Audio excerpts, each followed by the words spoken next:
All right, good afternoon to everyone. Let's get a couple of things settled away over here. Looks like I've got sound to OBS, we should be good. Let's make sure that we started on YouTube. Looks like we're going on YouTube, we should be good there.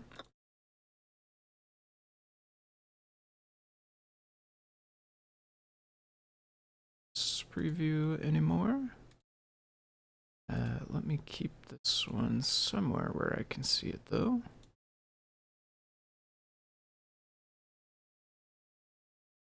This one.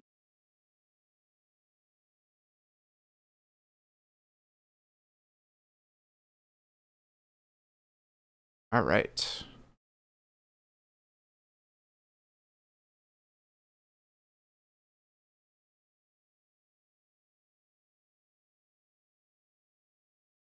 Okay, should be good to go.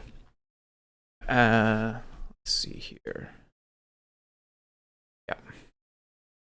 All right, so happy Friday to everyone. Good afternoon, good evening, whatever time of day it is for you. Hope you're having a nice day. My name is Tim. I go by Foamy Guy on GitHub and Discord. This is the Deep Dive program. This is a weekly live stream where we are working on things related to CircuitPython. You are brand new and you don't know what CircuitPython is, you can learn more at the main website for the project, which is here at circuitpython.org. To give you a quick idea, though, this is basically a version of Python that runs on these tiny computers called microcontrollers. The downloads page here that I clicked over to has got a bunch of different pictures of these devices. So all of these little devices depicted in these photos are microcontrollers. They all support CircuitPython. There are 398 different devices right now that do support CircuitPython. Basically, this means that there's a special program that runs on these devices. You plug it into the computer with a USB drive, a USB cable, I should say. And the computer will recognize that device as a thumb drive. There will be a code file on that thumb drive. You open up that code file with whatever text editor you want, edit the code that's in there and save it. The microcontroller inside of the main chip here will notice that you made a change and go ahead and reset and run the latest version of your code. So that's kind of the really, really quick version of what's going on with the project that we're looking at. This is an open source project. As you'll see today, we'll be doing some testing and some reviewing of some PRs that were submitted by members of the public. So this is an open source project. Anybody is allowed to use it. Anybody's allowed to contribute to it. All of that sort of stuff. It is primarily funded, the CircuitPython project, by this company, Adafruit. This is their website, adafruit.com. They are a hardware and software company based out of New York. They design and manufacture some of the electronic devices, like the microcontrollers, as well as breakouts, little devices that you can connect to your microcontrollers to do various things, whether it's like sensors or RGB lights or buttons, buzzers, beepers, GPS, just about any kind of little electronic widget you can imagine. They will probably be able to sell you a little breakout board that allows you to connect that widget to your microcontrollers and interact with it from CircuitPython code if you would like, or Arduino or C code or however you want to do it. You don't have to use CircuitPython in order to be able to use much of the hardware that they sell. So to Adafruit for paying the folks who work on the project. And if you want to help support the project, one of the ways you can do that is just by purchasing hardware from them over at adafruit.com. So head over there, get yourself some fun toys to play with. How's it going, Spavla? Yep, we are live here on, we should be live on YouTube and Twitch, as well as I think a number of other places. Although I will say for the chats, if folks are interested in asking questions or interacting in the chat, the two places to do that are going to be Discord or YouTube. I do not have the chat pulled up for any of the other places where we do happen to be live, so if you'd like to send a message that I can actually see, your two choices there are going to be Discord or YouTube. The Discord is linked down below me on the screen, I believe. Yep, adafru.it/Discord. There are a couple CircuitPython channels on that Discord. There's also the live broadcast chat, which is where we are at during the live broadcasts, including this one, and that is also the chat that is right below me on the screen there. So head over there if you want to ask questions, leave comments, just hang out, have fun, that sort of stuff. So For folks that don't know, this week was PyCon, and at PyCon there were some open spaces and there were some coding sprints where there was an opportunity for folks who had not used or contributed to CircuitPython before were able to kind of get some guidance on being able to contribute. So as a result of that, we have lots and lots of new contributions. How's it going, Dave Odessa over on YouTube? As a result of that, we have lots of new contributions. And so on this stream, what we'll be doing is just going through PRs, doing some testing, doing some reviewing, trying to get caught up on some of the new PRs that have been submitted. I don't have an account yet. I'm sure we will have our stats for the weekly meetings, but it will be interesting to see the exact stats on it. But definitely, I can feel the increase in PRs over the past week. It's been amazing to see all the new folks, first-time contributors or less frequent contributors. We've had a couple of folks who did contribute a few things last year and in years past who came back and contributed again. We also had lots of folks who have never contributed before who made their first contribution. So tons of great stuff, and that's what we're going to be reviewing. That's what some of what we're going to be reviewing. I'm not limiting myself just to PyCon PRs. We might look into ones that didn't happen to come from PyCon, but that is, in large, what we're doing is reviewing PRs. I see there's actually 2 open for this one. I wonder if they are same person or different people. Okay, yeah, different people. I think maybe they just opened above, opened accidentally twice or something.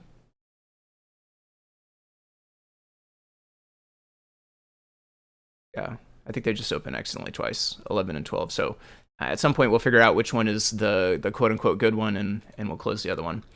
But yeah, that's what I'm up to today. I'm not going in any particular order. I'm kind of just going to grab ones that jump out to me that I think are going to be good to review. So loosely based on the time frame, the ones that are like 0, 1, 2, maybe 3, 4, somewhere in that range, those are going to be the ones most likely to have come from PyCon. So I will at least take a look through those to start with. But like I said, we're not necessarily limiting to just that either.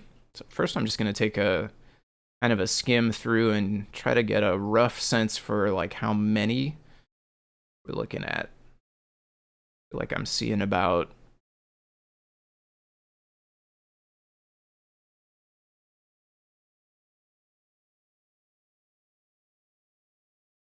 quite a few, probably over a dozen, maybe a little bit over a dozen.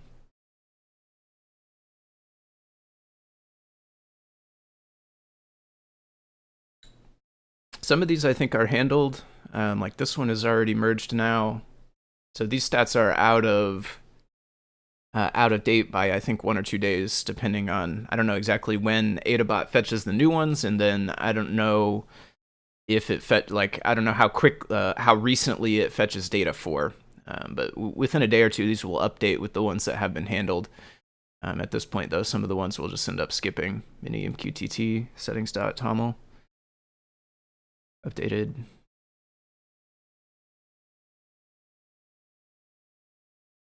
Okay, that one's ready for.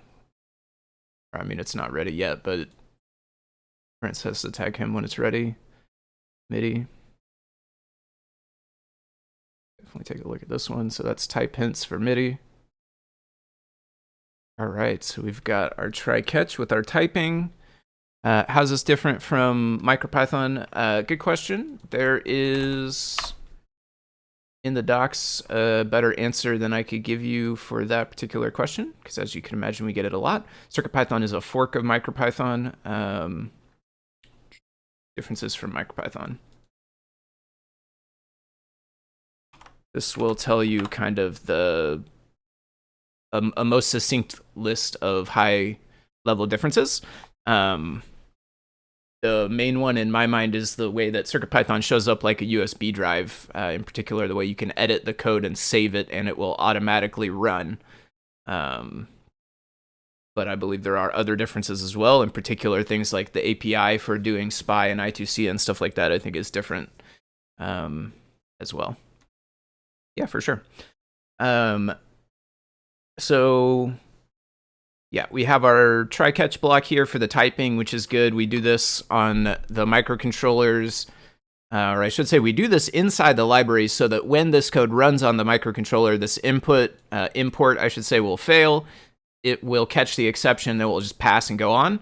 This is nice because we don't actually want to import anything that is used only for typing when we run this on the microcontroller. The microcontroller is going to ignore the types anyway, and some of them are quite limited in terms of the amount of RAM they have, so being able to not import stuff that we're not using at runtime is quite helpful, and so we use this try catch for that.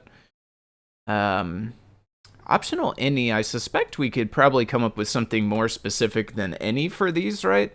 Let's figure out what do these take. MIDI in, MIDI out. So I'm not super familiar with MIDI library, but we'll kind of go and do a bit of looking around and see what we can't figure out. So that was on what now? That was just inside of a init on the MIDI class. So we need to find, let's see what this says about it too. An object which implements read length. What is that? That's like, is that a readable buffer maybe? Read length? That one's right. See if we can find something that's using these and figure out what they are. Let me clone this also, if I don't already have it.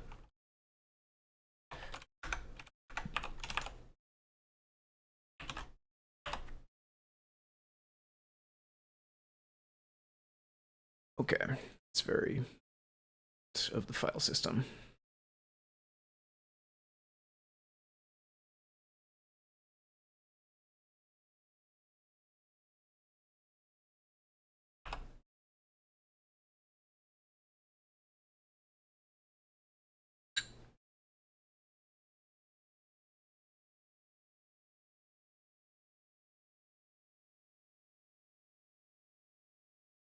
This is nice to have open in here because we can control click through this to find usages. So that goes USB MIDI ports.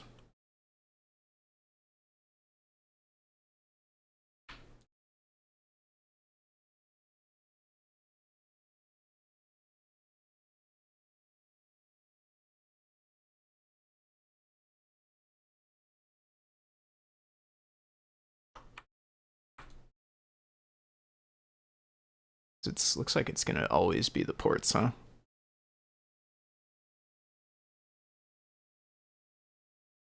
So what are those things? USB MIDI, so that's a built-in module.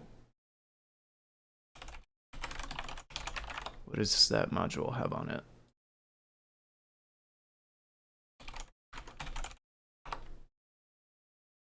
Module?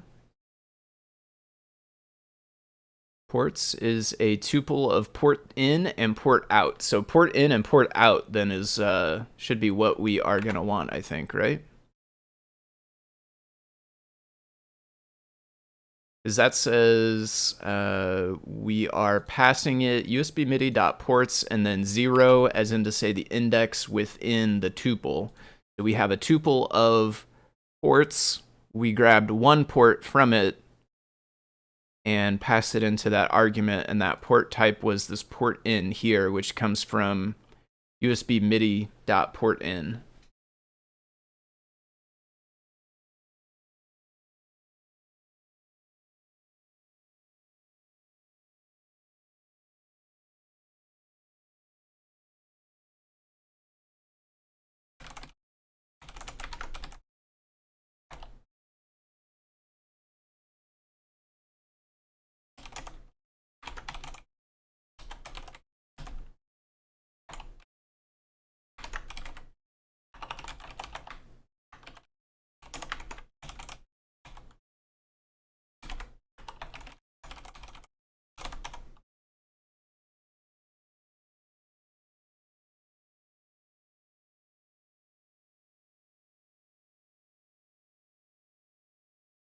And I'll link to port in as well.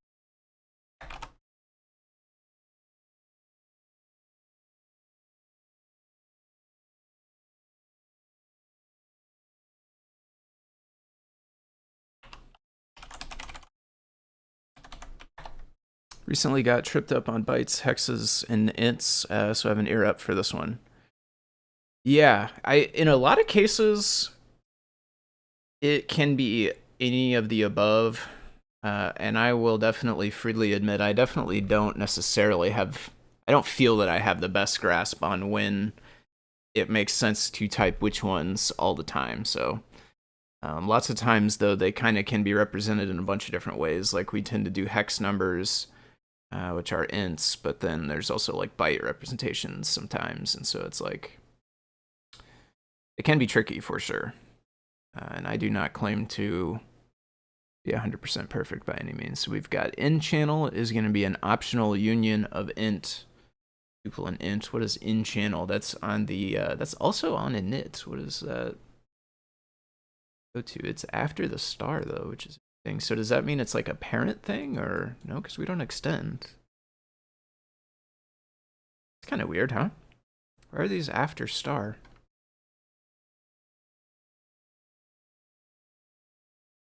In channel. What does this say it is? In channel input channels. This will be used by receive to filter data. This can either be an int for the wire protocol, channel number 0 to 15, a tuple events to listen for multiple channels, and it defaults to all channels.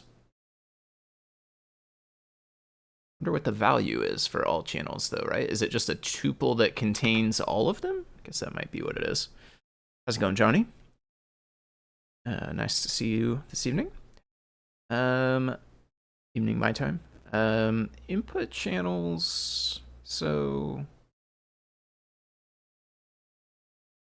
okay, yeah, int or tuple events. Yeah, that sounds good. And it is optional as well, of course, because the default value is none. Optional essentially means it can either be the things inside of there, or it can be none, i.e. not exist. And in our case, default is none, so definitely can be that. Out channel, interestingly, that one does show just an int, I guess. Is that the wire protocol number used by send? If no channel is specified, it defaults to 0, which is MIDI channel 1. Okay, yeah, for some reason that one only does 1. Yeah, I don't know why the input, it seems like it can take a tuple, but output looks like it's on 1, so int there seems good. Buffer size, that's the size of a buffer, as the name suggests. Then int certainly sounds good as well there. Boolean for debug. Okay, in channel, this is basically the same thing as this, right? This is just the property for setting the field that we saw before. Sniffle's gone, cough gone. Just tired today, so we'll be fine tomorrow. Hopefully, fingers crossed for sure. Let's see here. So that one does make total sense to be the same as that. Optional union int or tuple events.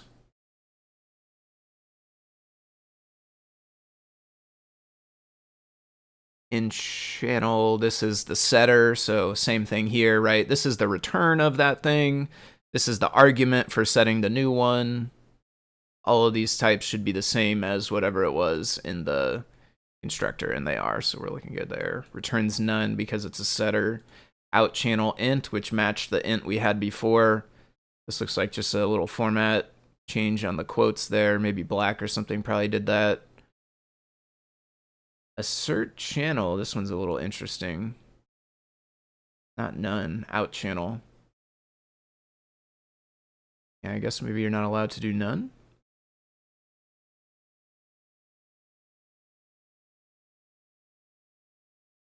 Won't none already, won't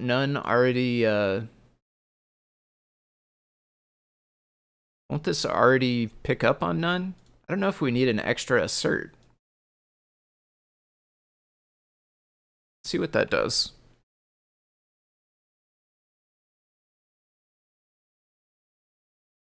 Oh, this is, does this have Ducky? Okay, on this might start typing stuff. No, got lucky.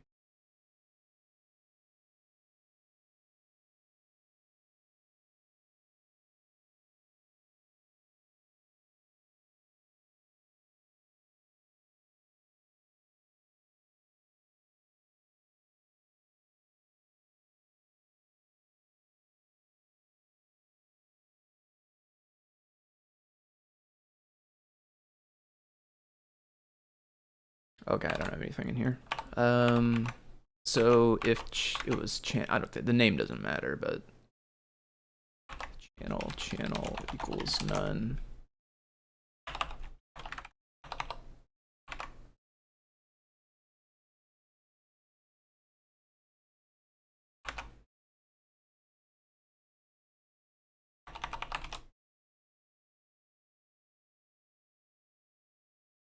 This mad? Expected type got none. Maybe it's like maybe that's what they added the assert for, I guess. Maybe something, MyPy or something is complaining about that, I guess. Pretty sure this will raise the runtime exception. Of course, I didn't actually connect, so we don't get to see. A type error, actually. Okay.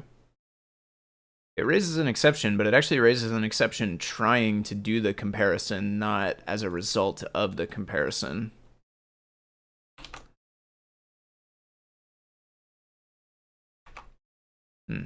Okay. What does it do here? Although, okay, no, it defaults to 0.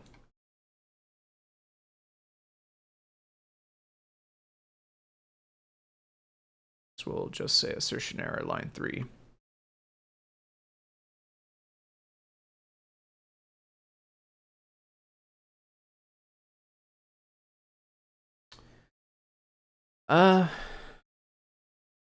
I'd be in favor of a more specific error message, I think. Because, like, the whole point, I guess, of adding the assertion is to make the error message make more sense than the one about less than.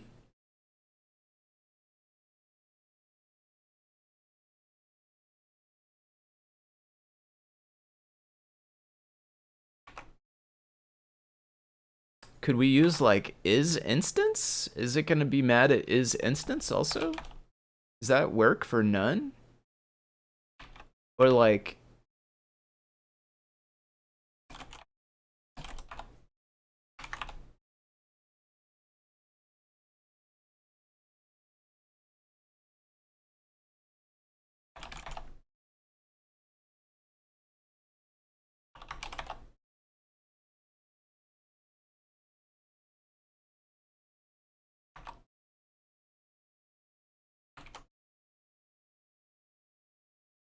this says expected type int.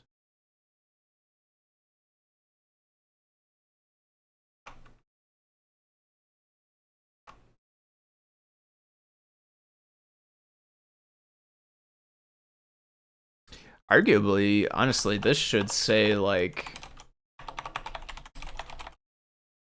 something like this as well, potentially, right?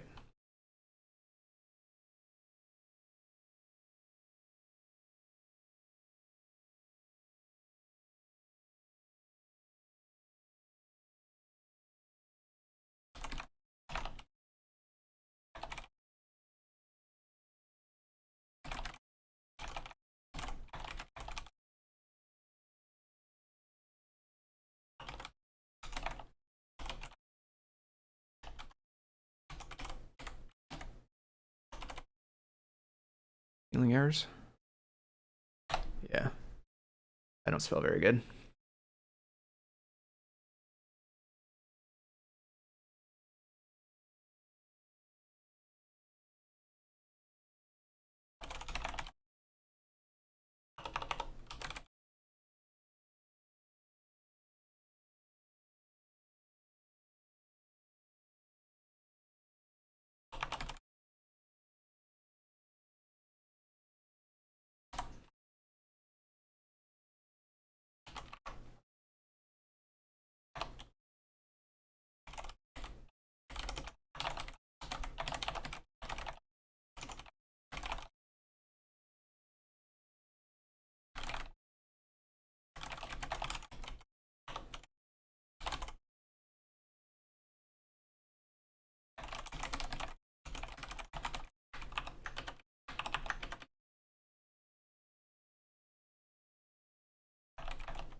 Optional MIDI message.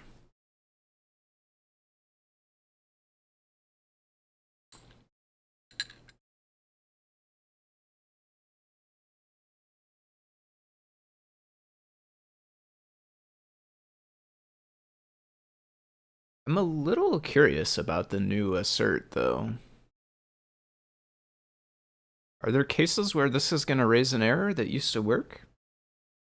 I guess the thing is, we used to just say self._MIDIIN.read. If MIDI_IN was none, then it would not have a .read anyway, so it would raise an error here.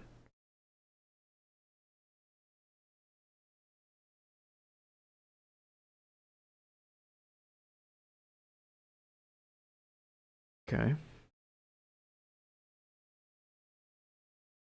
It's probably worth like double checking on the example code.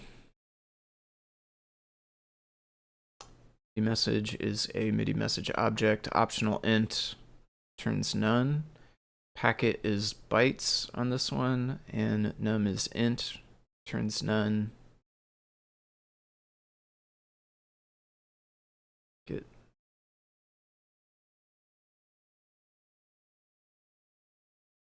MIDI out is not none.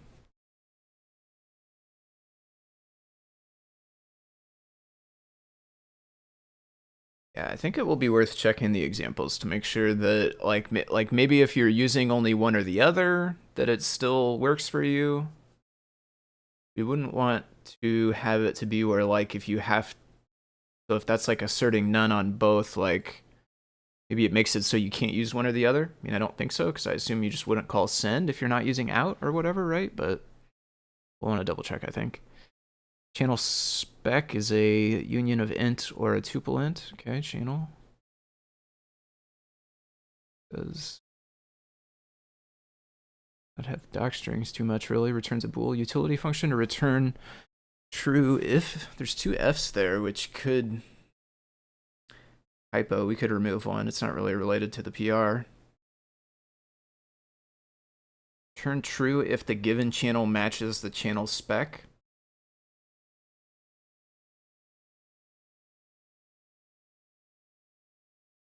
Correct type of channel. Note is either string or int. If note is a string, it will be parsed and converted to MIDI note. Yeah. Otherwise, it's the number, right? The MIDI numbers, well, MIDI notes are 0 to 127. They align with these string representations of the notes as well. Note number 60 is C octave 4 C. C sharp, one step higher, 61.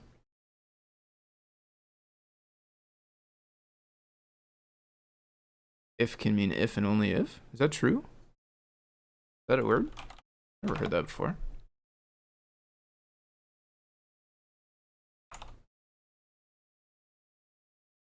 Huh. Conjunction. Nice. Thank you for that. Did not know that. So is that true in this case? It might actually be. Utility function to return true if and only if the given channel matches the channel spec, which, yeah, that does sound accurate in this case.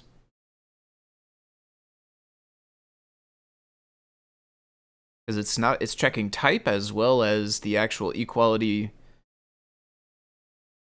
between them, so it's like triple equals in JavaScript, kind of. Turns an int. MIDI note? Oh, okay, returns the note it played, I guess. We'll return 60. Oh, well, yeah, note parser, because this whole purpose in life. Wait, okay, but then why would you pass it a number? I guess just because you can? MIDI note. Oh, okay, so it used to just say MIDI note equals note, and then it said if note is a string, do all this stuff, which then actually sets MIDI note again, even though we already did it. Now the new logic is if it is a string, do all of this stuff, which includes setting MIDI note, elif it is an int, then do this bit. Which is nice, actually. I think this adds a bit of clarity to the code. They both lead to the same logical operation. This one, I feel like, better conveys, right? If, else, if is literally what the logic is here.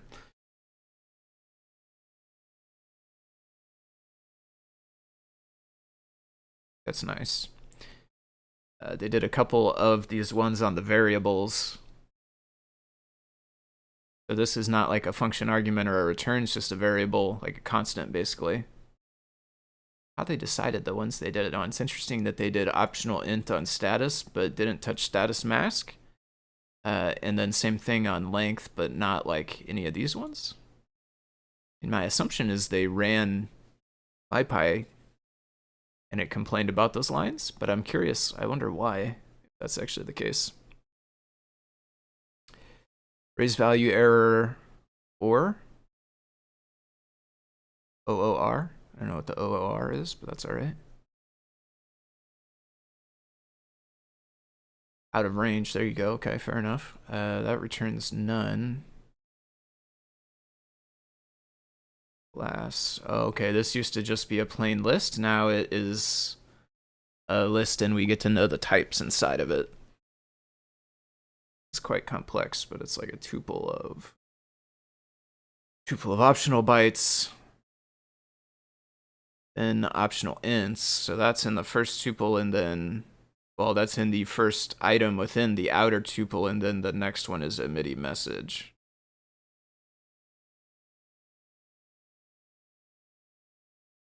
Channel optional int none. Optional int.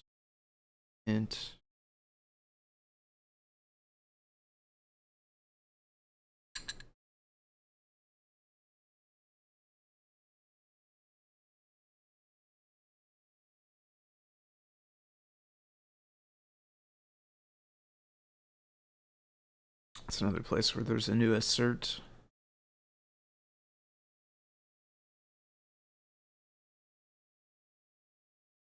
Enter bool. That one feels a little bit odd. Enter bool, right?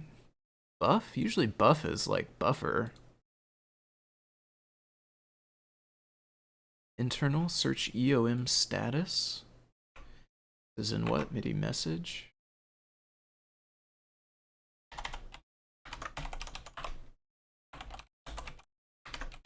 EOM status. Arguments.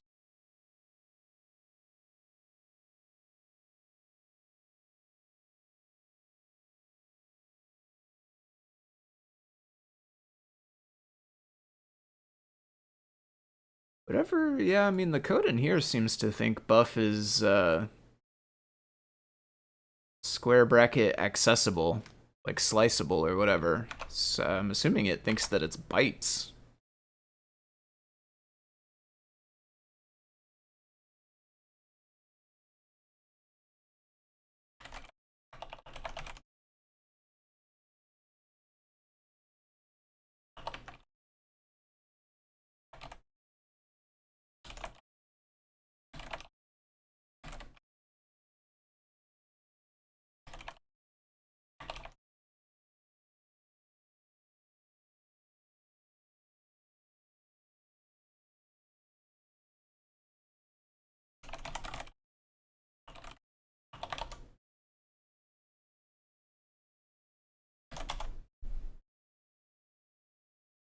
EOM status.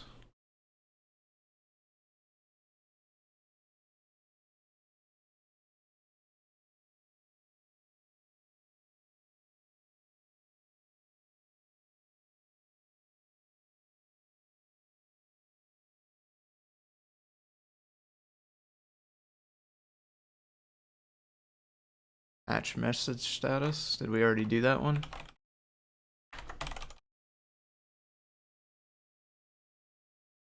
Byte array. Okay, so byte array, that should actually match, because that's just getting passed straight through. Actually, further down, it looks like, by... It's the next one down, okay.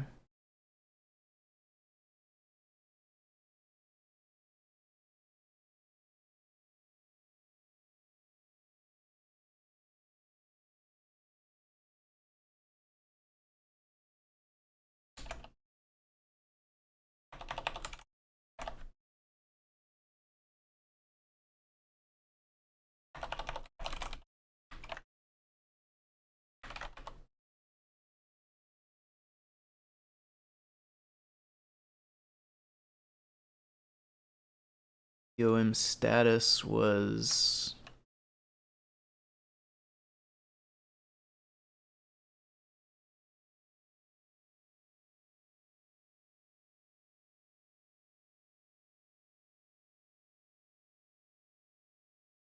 then status. Buffer is this end status, which is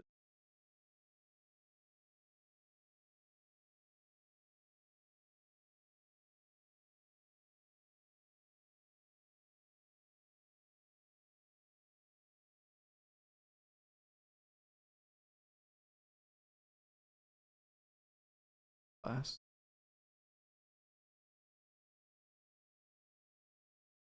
Int inside there.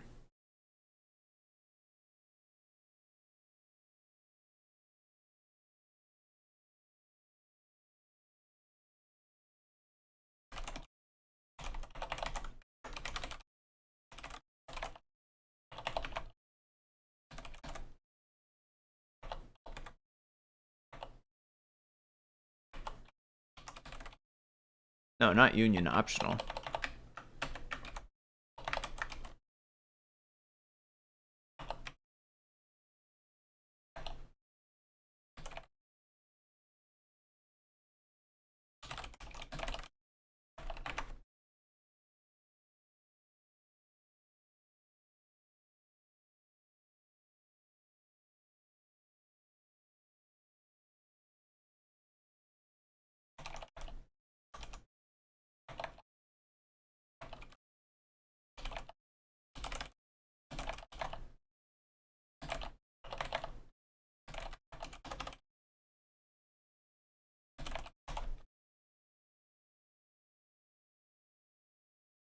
Int, or I'm assuming that's index +1, end index, message end index +1, message start index, end index. Those are all numbers. Returns a of int bool bool.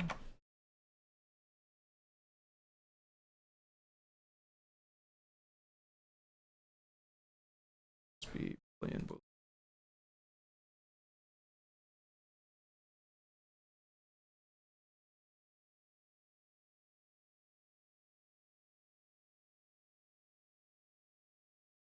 This one returns a bigger tuple. These. Any might be something better for that, like class? I don't actually know. CLS? Is this a thing you can put there? Actually, sure. Better not. There's a type inside of here.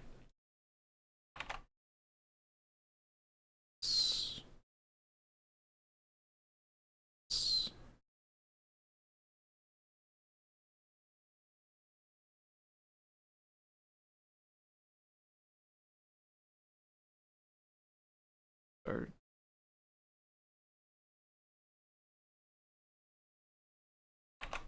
status might be a number instead of a boolean.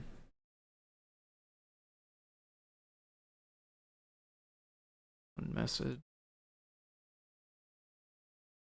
Oh, it's definitely a message. That was also a nation we saw before.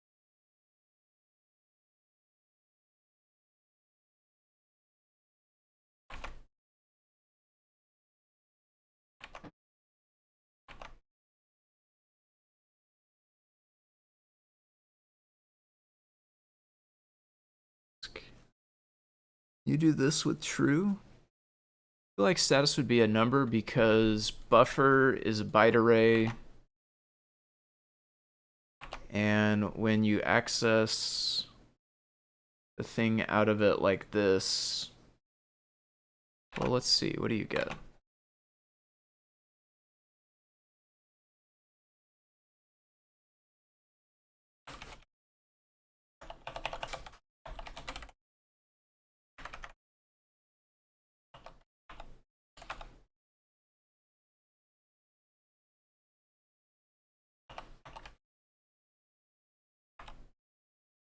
a number.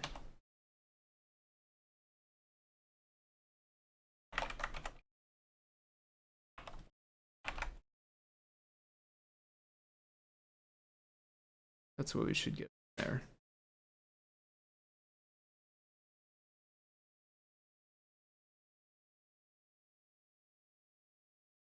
Is the first of what they have marked as bools.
Assertion. Channel in, that's back to our channel in from before, tuple event or union event or tuple event. Optional MIDI message int. Bytes returns bytes. Got another assertion in there. From bytes returns a MIDI message. Let's go, DJ Devon. Knee deep in MQTT error handling. Seems to be sorted now. Nice. Good old MQTTs. Init status int. Bytes byte array exception.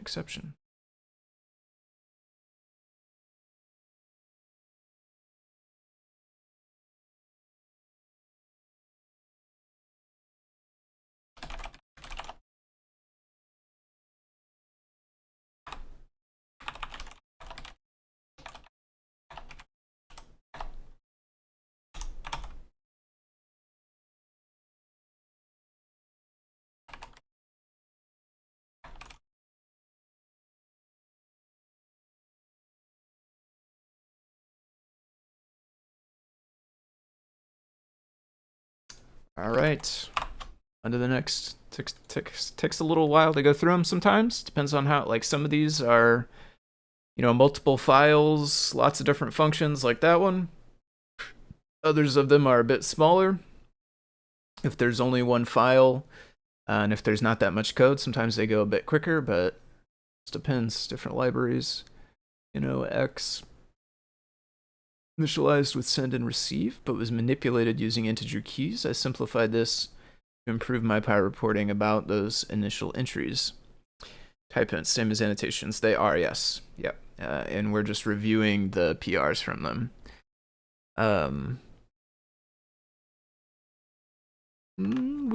I think we will want to ask about these ones. I think Tektrick did actually ask about these, so we kind of are, I would say the changes to git ignore are in a bit of a holding pattern until we get a response, and maybe just have a conversation during the meeting about if we want to accept these, and if so, if we want them to be exactly like this, or if there's anything else we want to add at the same time or whatever. We can do this as a patch probably. It is probably best for now to take them out of the changes.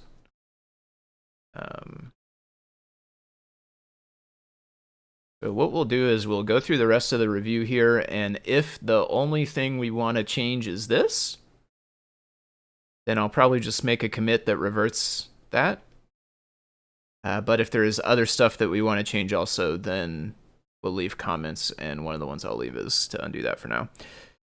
Yeah, yep, lots of new contributors coming in through the PyCon sprints. Seems like for sure. It's been great to see.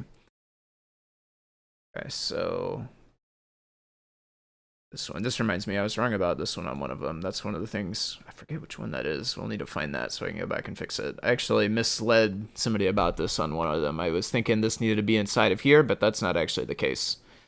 I put that as a comment on one of them. They did it, but it actually caused the CI to break. So, and I have since learned that you can have this outside the try-catch block, and in fact, you need to have it outside the try-catch block, or more specifically, you need to have it as like the first line of code in this file, I think, or the first import or something.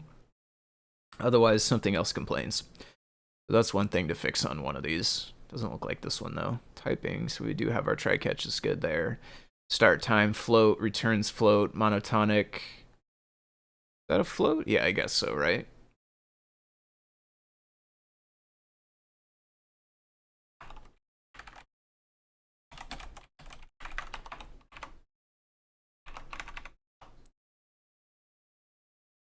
Report bytes, byte array, tuple, any int. Any? We get any better than any? Results tuple, tuple results. Parse sensor and report data.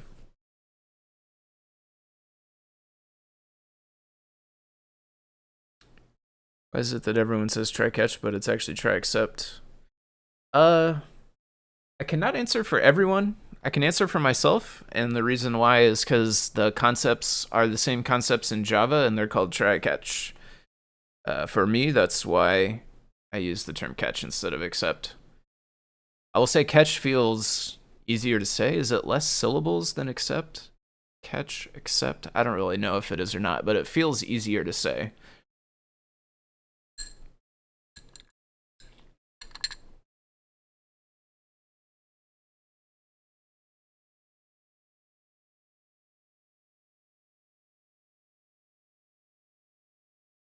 Results tuple. Results.append. Results is a list. The results is a list.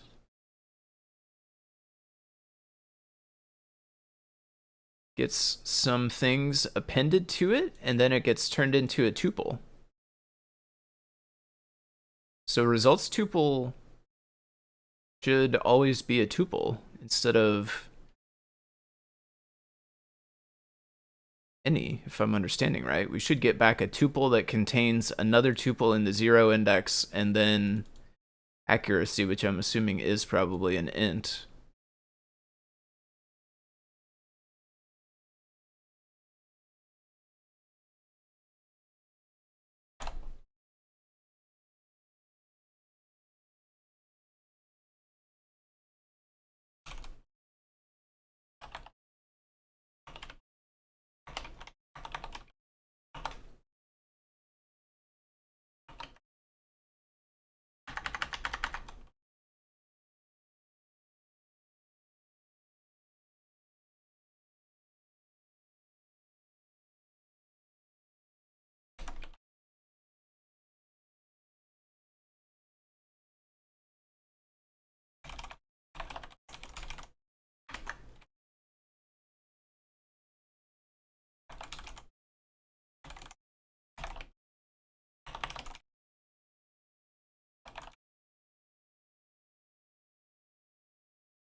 Okay, so we are definitely going to have some things to comment, so let's go ahead and leave one here too.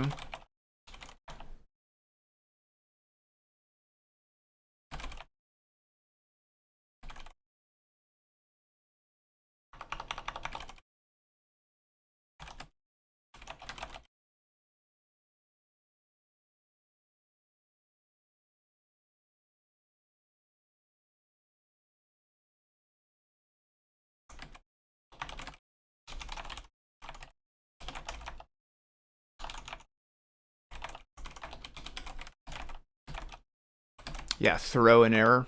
is a good point as well. Catch is the verb that's used with throw.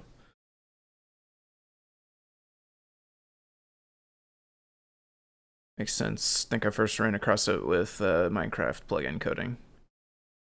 Yep, you'll definitely find it in there. Got lots of Java going on for that. Did Java before Python. Same here. Just make you want to throw things. They do sometimes. They do sometimes.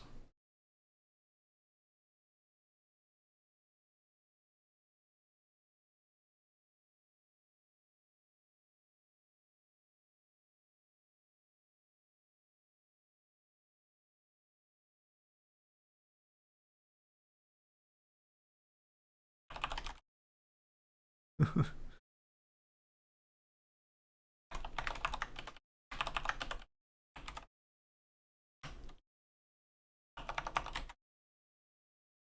mean, I guess we even know this one is probably ints. It comes from raw data. It's multiplied by scalar. Comes from there. I think raw data should come out as an int from here. Get multiplied should make it stay an int unless scalar is a float, I guess. Delta pin. So this would either be int or floats, I think. I'm gonna assume ints. Or I guess maybe is it optional? I mean, there is no none in it, so. But it could be empty. I don't know. What if we just left tuple, I think? We don't know what's in this one.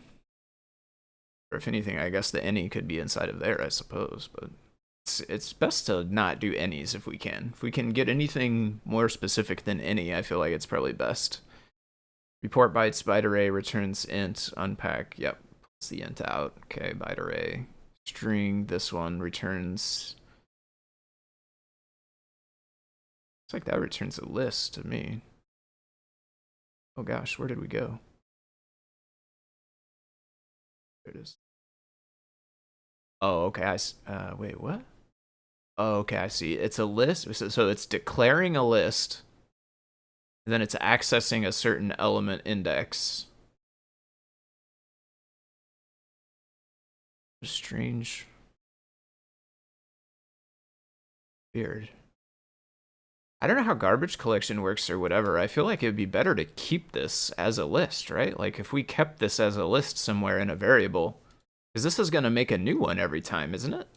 Every time you call this, it's going to create a new copy of this list just so it can access one thing and return it. I guess maybe it gets collected right after that, but feels like keeping it around would be better in a variable maybe.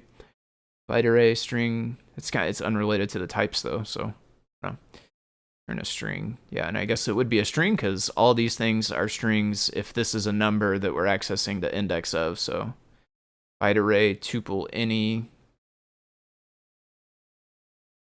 byte array, dictionary string int, classification, dictionary, string, and activity is most likely.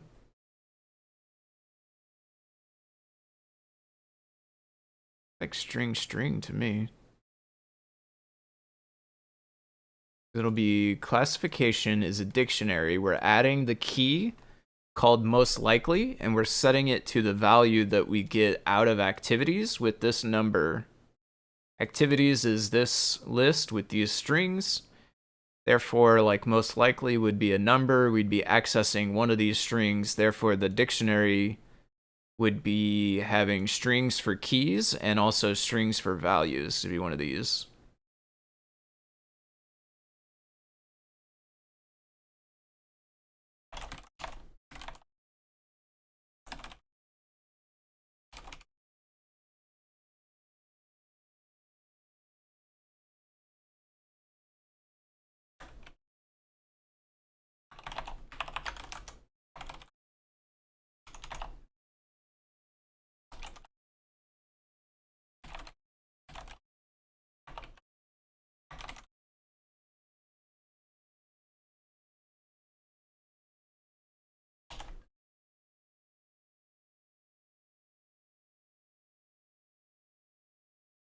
byte array boolean.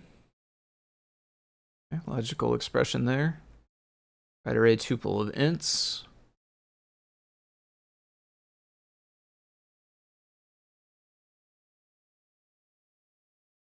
Port bytes, tuple any.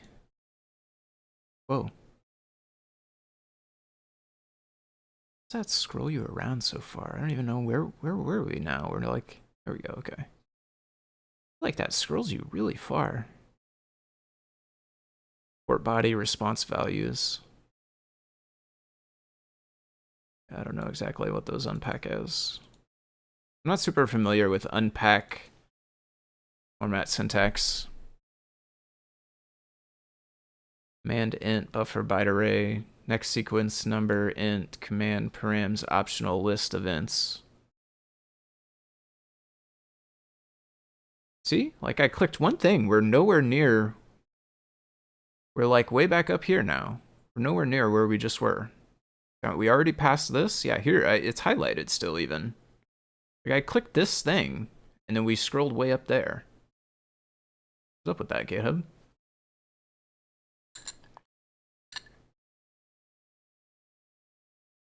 Command params. If it's none, return.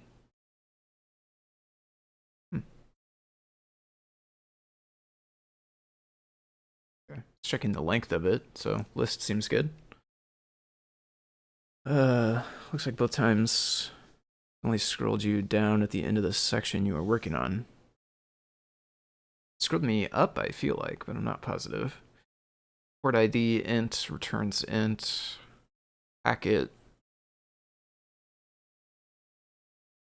List any. Again.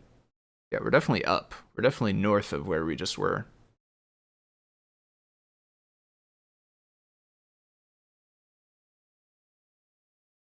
This was the one I clicked right here. Came unfolded and became this section. List of any. So it'd be nice if we could do something better than list of any, but I'm guessing this is like an unpacked one. Gotta turn in for now. Thanks, Sim. Good night, all. Yep, take it easy, Dave Odessa. We'll see you next time. You have a nice night. Let's see here.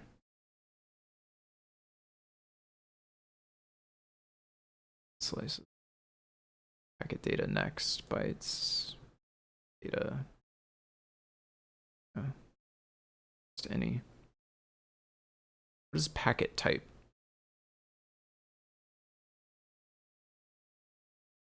I have a great way to like get back to here. Separate batch, I guess, is where does packet get?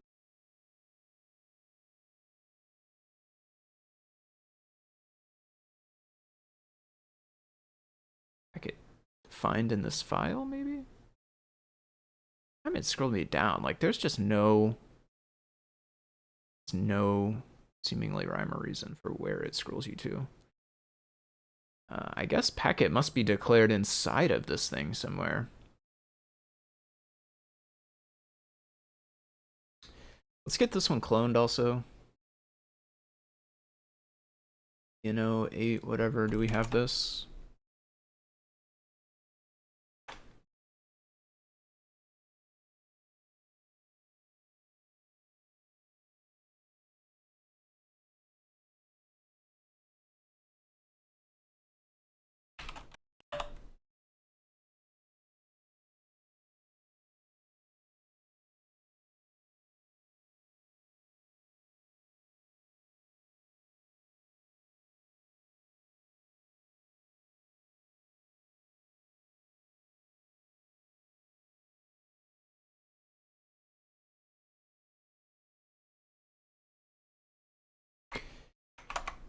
Okay.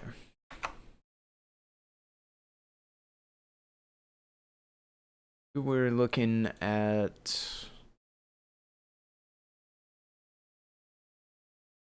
like reset.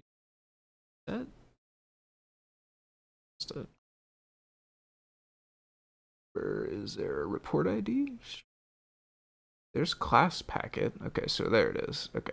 Separate batch. That's what it was called. Separate batch. It is packet and the class is right below it. So I guess I should have just scrolled a little bit lower instead of going on that journey. Packet. Class representing Hillcrest Laboratory Sensor Hub Transport Packet.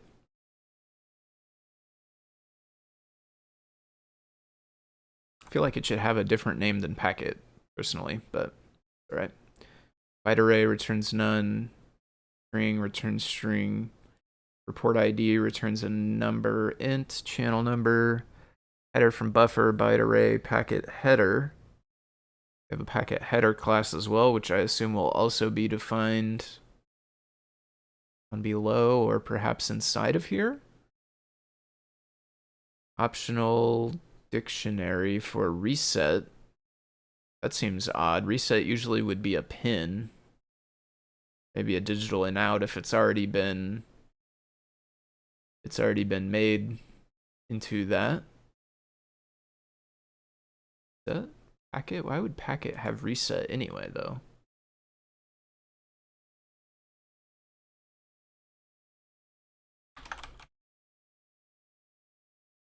Okay, wow, that's a lot. I have the class packet. Class.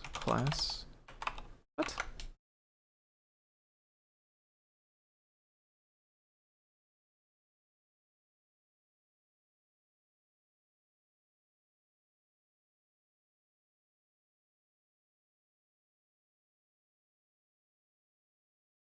Packet? 377? Spell it wrong?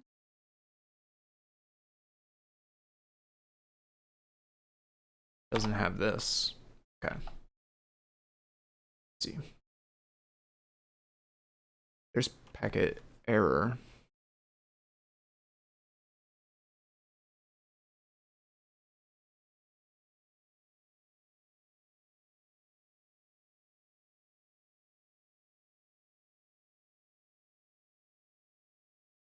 Right now, string.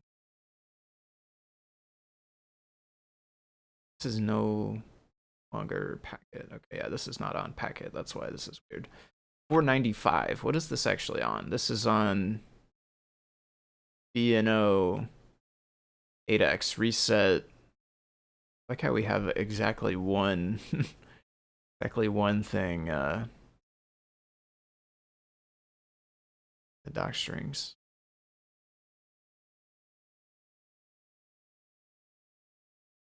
What is up with that though? Because this says param I2C bus, but this does not take an I2C bus.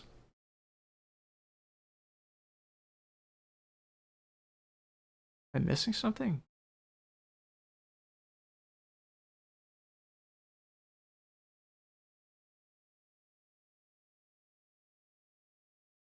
Oh, I bet you there's a base. I bet you this is the base class, I guess. There's probably a BNO 80X. I know the number I have is wrong, by the way, but yeah, it's whatever. BNO, whatever. I bet you there's a I2C and a SPY. This is a base class. I bet you there's one of each. And then the I2C one would take an I2C bus. The SPY one would take a SPY bus.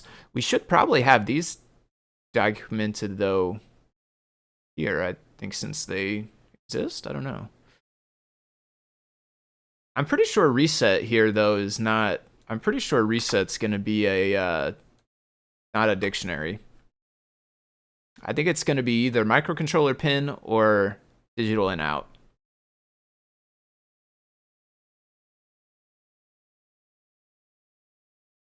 This is the whole rest of the file.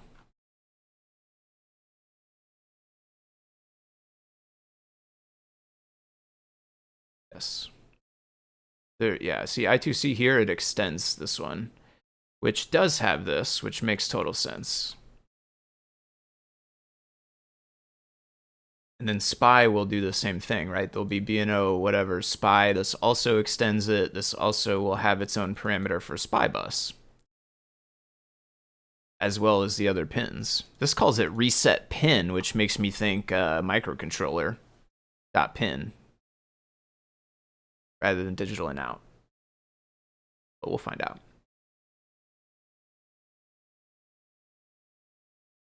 What do we do with reset after we get it? This is a big class.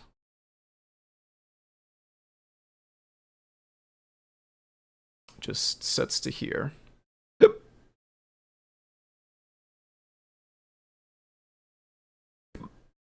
So there's soft reset and hard reset. Not do anything. Reset.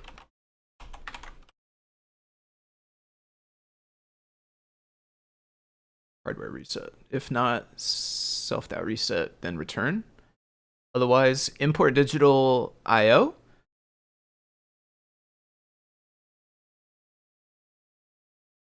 Set the direction to output, set the value to true.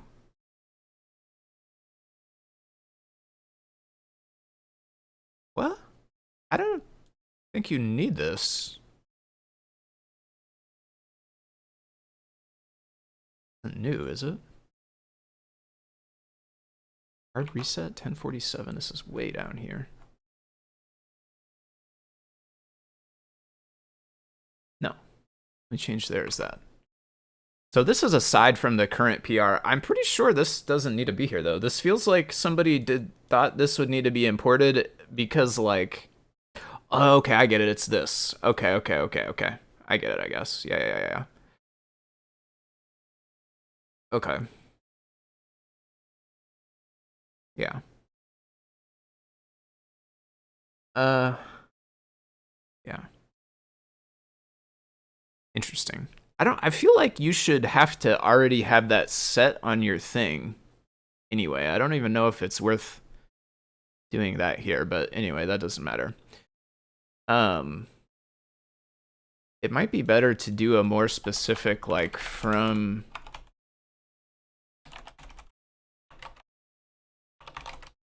something like this number, and then you could do that there. I don't know. Does that make it so we import less stuff?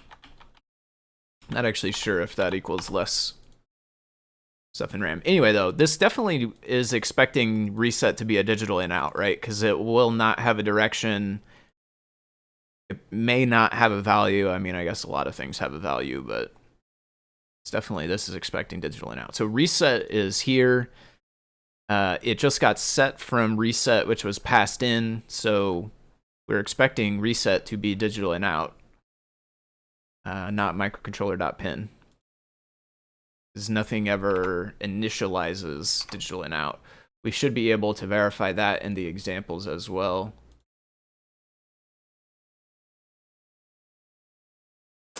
Except for that's not using the reset pin. There we go. Reset pin creates digital in out. Let's actually set this to input, which is really weird. Why does it do that?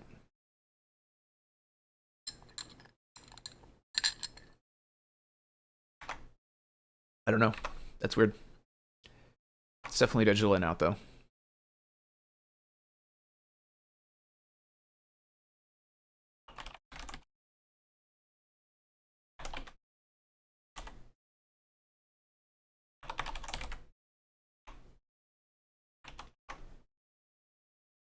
Whoa.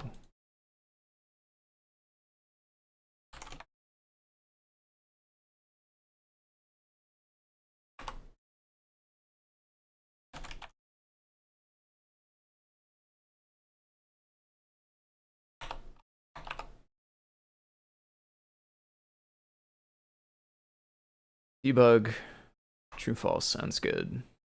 I don't know if any of the code actually, that does, yeah. Debug true.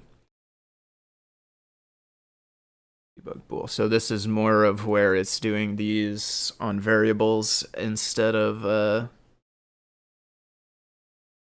on the arguments. So this would change to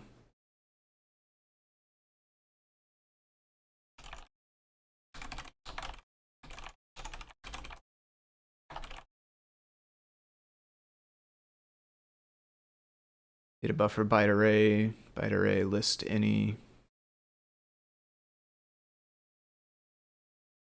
list events, dictionary intent, float. I don't know if it matters too much. Personally, I feel like if that's going to say float, this should be minus 1.0. If that's going to say float, this should be minus 1.0. Or these should be int instead. Because right now it says it's a float, but in Python, this literally is not a float. I'll calling correctly.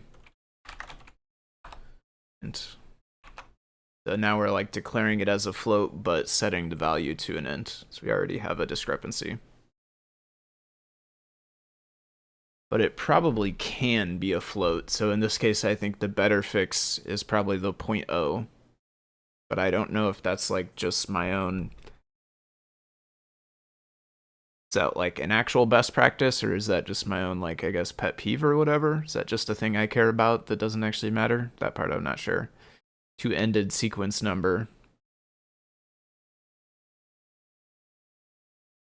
Okay, this is the part of the code they were talking about refactoring. I'll have to go back and read their comment to understand what they did. Definitely refactored a bit though, because it used to be to-ended sequence number. It was a dictionary. It had keys for, it had strings for keys.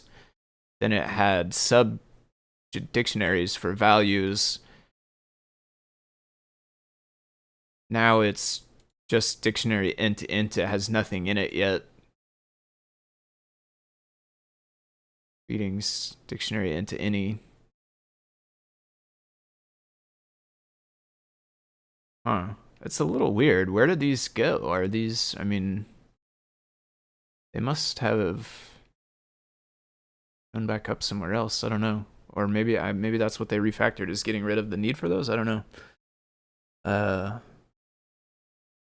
Could be random. Oh, the scrolling, yeah. I'm sure it's like, sure it's related to something, but it's probably my font size is messing it up, is my best guess. It's probably trying to like scroll to keep me looking at the same thing, but it's probably calculating based on font size that's not true. I have the font scaled in my browser, so sometimes stuff will try to calculate based on font size, and it'll like, it's the wrong size. Since Python is non-declarative language, I struggle with that too. The 1.0 thing, this thing back here with the floats? Yeah, okay. I'll leave the comment. I don't know if it matters too much.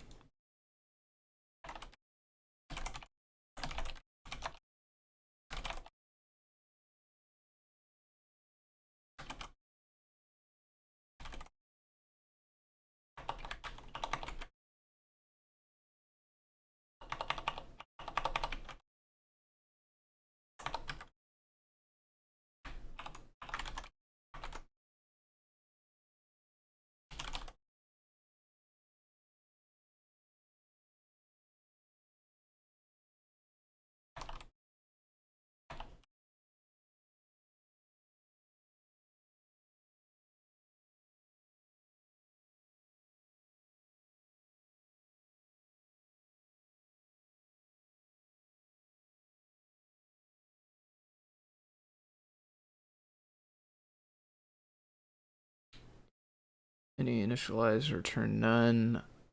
Magnetic returns an optional tuple of triple float. Sounds right for a magnetic reading. Quaternion? Right pronunciation. Got 4 floats instead of 3. Geomagnetic. Game. Specific. What that means.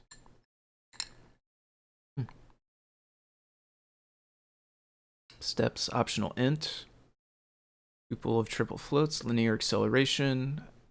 Acceleration, also triple floats, gravity, triple floats, gyro. Shake is a Boolean, optional true. Is it being shooken or not? Or I guess, has it been shaken since the last time you asked? Yeah, this scrolled me way back up. Or like,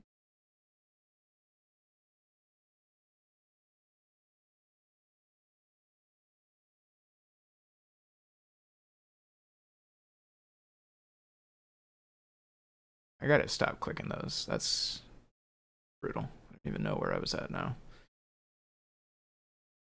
Triple floats, linear. Okay, there we go. We passed these ones. Gravity, gyro, shake. There we go. Shake is what we were on. Oh, stability, classification, optional string. Would like to look. What's a string though? Optional dictionary. Triple ints, raw acceleration, a gyro, static, again calibration, return none, calibration status, int, can params, optional list of ints.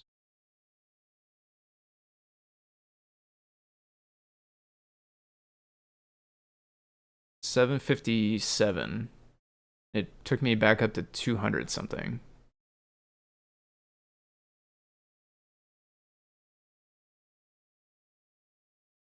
That's so weird. Subcommand params. Access them directly. It calls into here. It's a command request. This packet's optional int. Number int, report ID optional int. Timeout float. See, that one declares float and has a literal value of a float, even though it's 5, even though it's not like, you know, there's no fraction of a number, of a whole number, but it still is a float.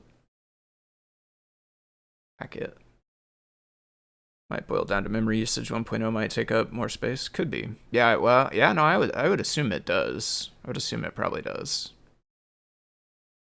It probably does. But in a case like that, I'm assuming something else is going to set it to a float anyway. So I'm assuming that's like memory we're going to use regardless. Float, read packet. Oh, okay.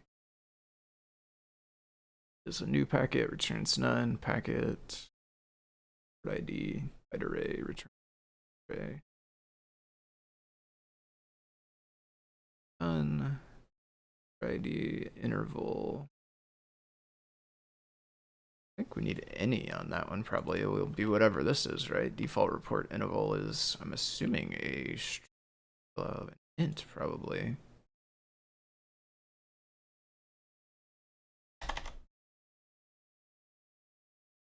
Actually show up. It's const 50,000 microseconds. It is int. Const, if that's different, I'm not sure. Int there as well.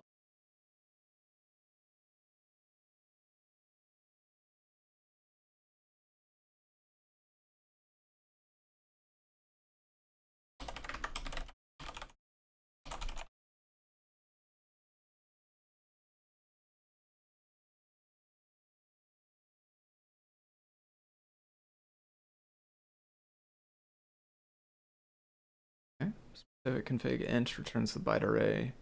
Feature ID int returns none. Check ID returns boolean. Or sensor ID returns optional int. Args and quargs, I feel like we could maybe even just leave those off. I don't know, maybe there's no harm in including them. I think some libraries we just have left those without. Because by their very nature, they can be any. So adding any, I don't know, doesn't really tell you much of anything else, but it's none. Get data, index, int, format string, unpack from. Unpack from? I feel like we should be able to get better than any here. Maybe not, though. Pack, hey. Have it.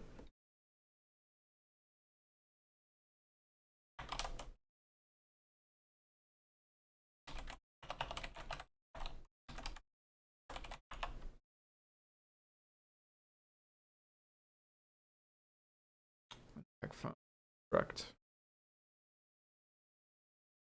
What it returns, and it depends on the type and all kinds of stuff. I don't actually know, and I think it's different, right? I think it can return different things.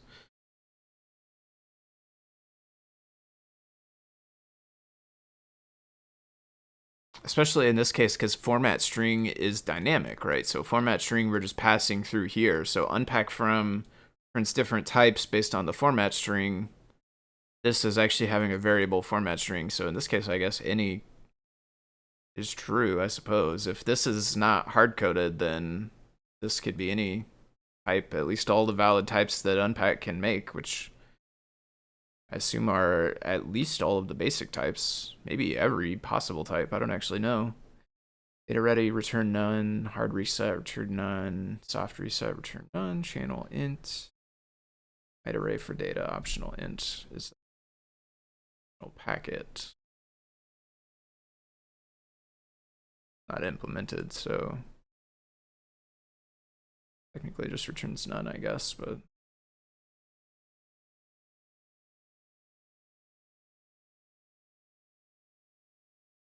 int.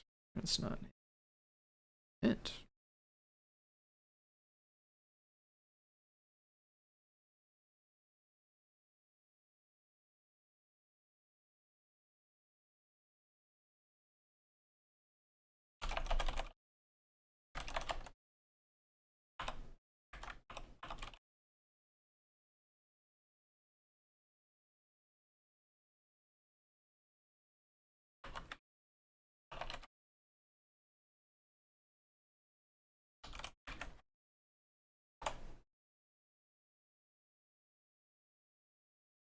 Okay, let's try to find the one where I misled them about the future import thing.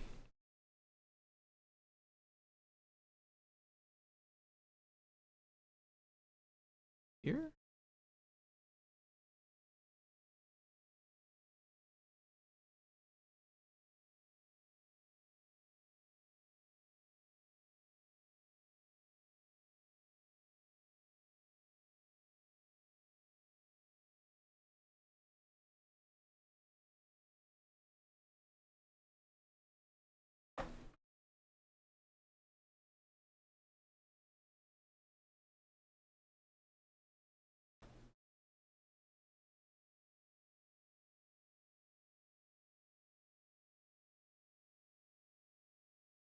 I think this is not it still.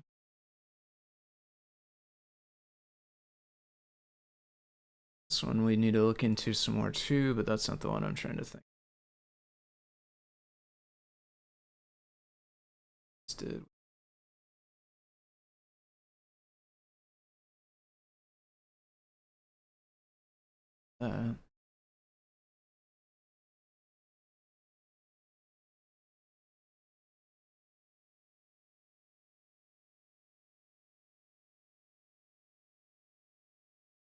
application. It's two.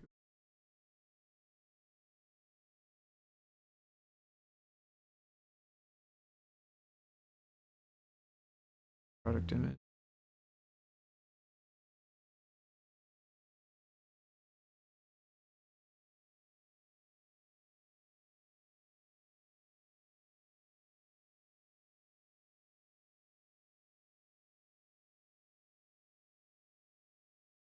It's the LED.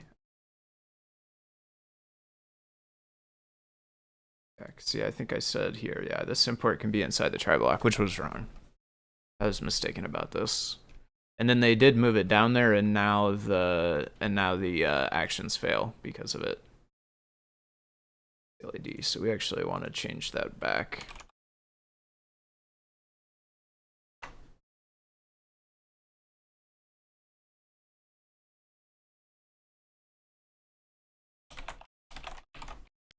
All right. While that runs, I gotta run to the restroom real fast.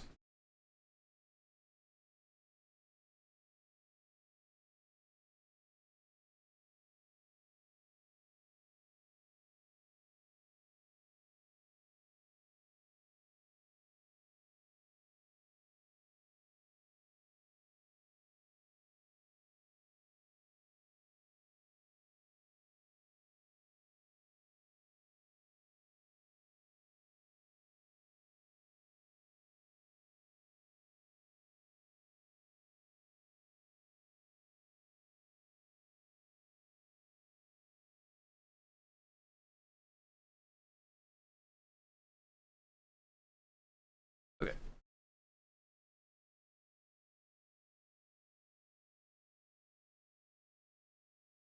Then origin.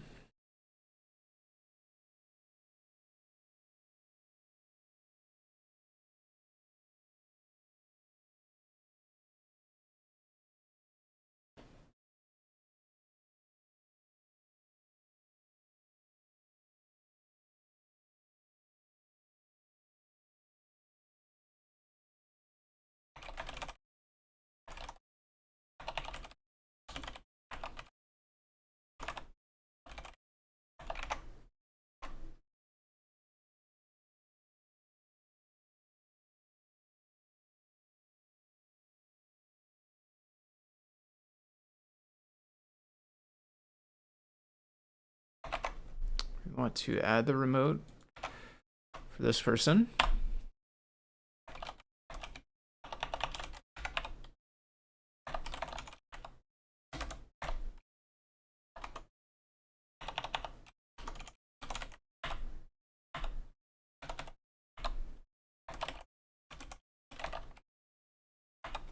Out the PR branch.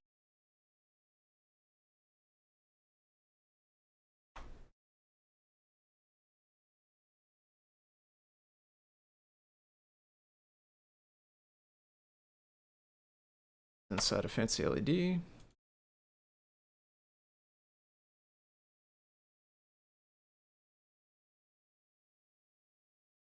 So they need to be outside of that.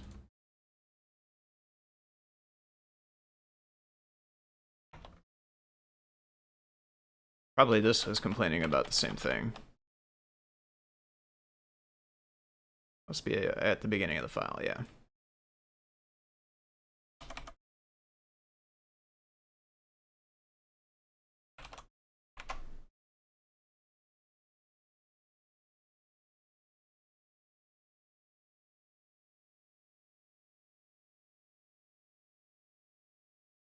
Let's run pre-commit.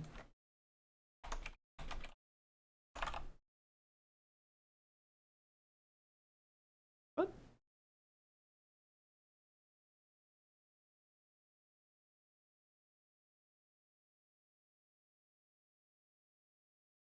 Save it. Basically, I didn't save it.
Really complicated. Would you guys be able to take a look at how typing?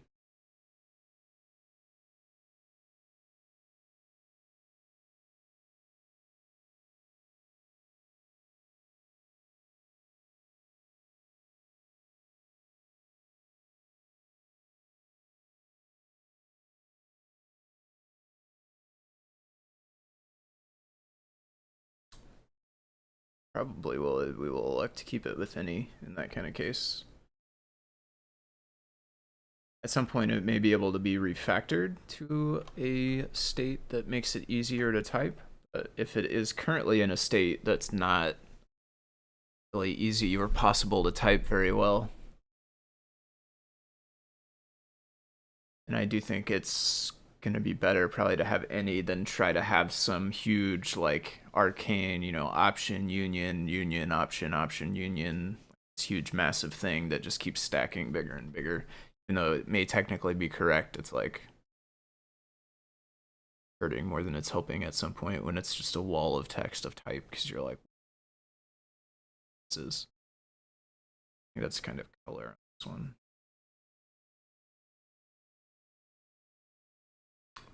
It's not.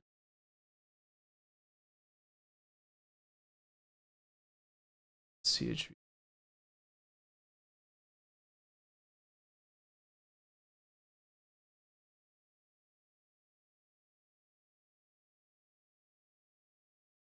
ints. It's good to me. Of course. String length, of course, will be int.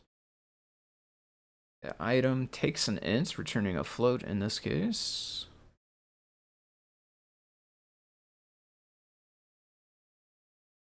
Interestingly, though, if that's returning a float and it's just self red, blue, green,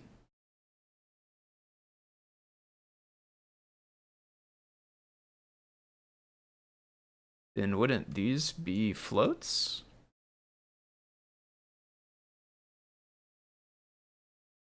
Not actually certain.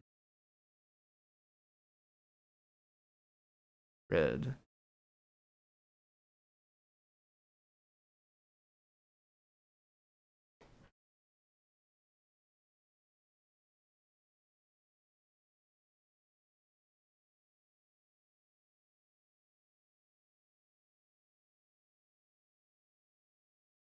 Lamp norm.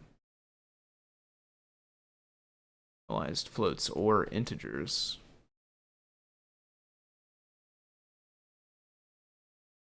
Oh, okay, it's different. If red is an instance of this. Okay. Oh, maybe there's a way where they're ints, I guess. White, optional float, fill-based color union. Just V, float, float, float, return none.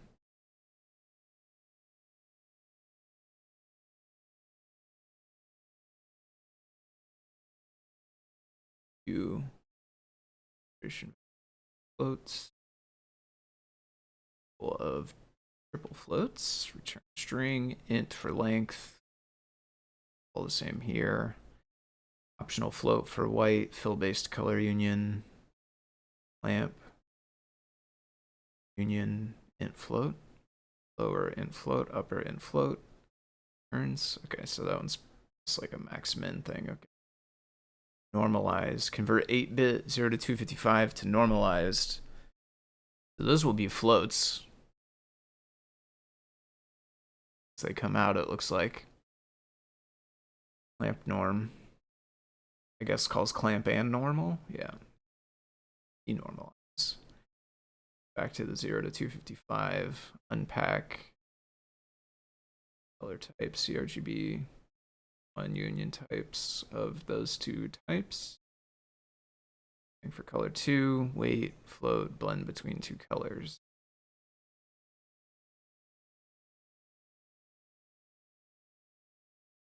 So these ones are the ones where, because of the way this function is written, yeah, it's like works in one of 3 ways. You know it's going to be, you know you're going to be in for a bit of a challenge on the typing when you read doc strings, and that's the very first thing it does, is works in one of 3 ways. Basically, this is saying, like, if you pass this kind of thing for this value, then it does one thing. If you pass a different kind of thing for that value, then it behaves a different way. If you pass a different kind of thing for that value, then maybe it behaves a different way. It's like kind of Swiss Army knife, right? It depends on what you pass it to determine how it behaves and like what it returns back and all that stuff. So accepts a single normalized level, 0 to 1, and an optional gamma adjusted factor, and a brightness. Returns a single normalized gamma corrected brightness level. That's the first mode. The next mode, it accepts a single CRGB or CSHV type, an optional single gamma, a tuple of those, an optional brightness factor, or an RGB brightness tuple. That one returns a normalized gamma corrected CRGB. Third type, it can accept the list or tuple of normalized levels. But yeah, this one's a bit tough to type. I think the NEs are probably fine there. Like technically, you could build out, you know, a big gnarly looking optional union, this whole thing. Like you could build it out to be specific, but it'd be overwhelming. You wouldn't really be able to make sense of it anyway, I don't think so. It would probably be nice to refactor the code to have 3, maybe like 3 sub functions or something where it's like one of each type. But I don't know. List of those colors, other colors, list of ints. That's palette union, position for float, Palette lookup. Would that really be a float or a int? Yeah, position. Okay, yeah, fair enough. Okay, expand gradient. All right. List of flutes and colors. A little tuple of tuples of floats and colors. Turns a list of colors of that CRGB. I think we're good on this one. I pushed that back. We need to see if it passes actions, because I did change that back. Okay, yeah, it does have all checks passed now. I think we're good on this one. I don't think there's anything. I mean, I think the any's are fine on that gamma adjust, right?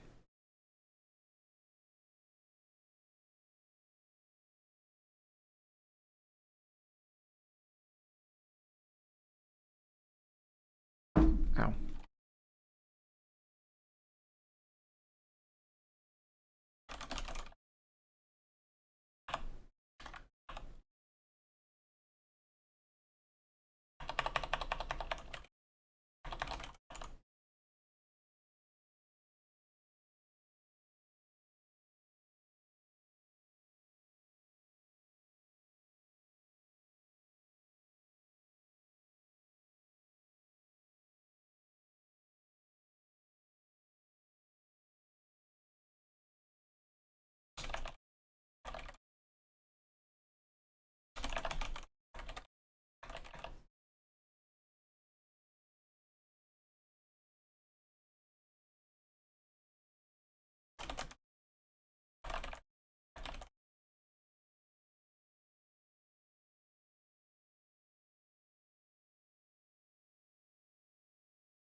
So that one we merged, therefore we can make a new release. New release is what will cause it to actually show up in the bundle automatically starting tomorrow. If we forget to make a release, then it won't be in the bundle starting tomorrow. I mean, it will be there, but it will be the old one. We're gonna go 1.4.15. I've been doing minor number for types if nothing else changed at the same time. Sometimes in some of the typing functions, they also refactored or did other things, in which case maybe it's a different number, but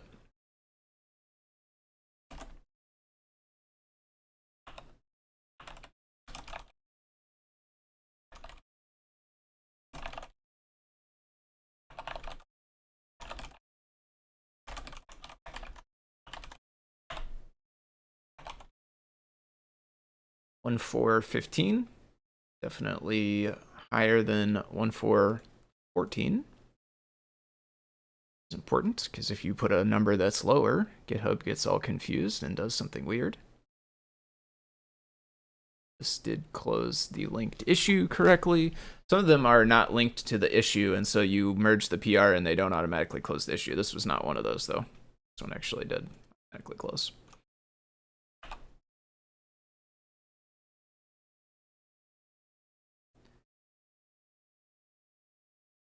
Passwords by default, I think, is taken care of. Image rendering. Type -lib. I think yeah, this one's actually, only did I look at this one, it's already merged.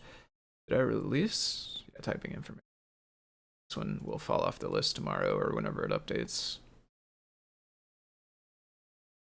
Gyro, right? Sheets.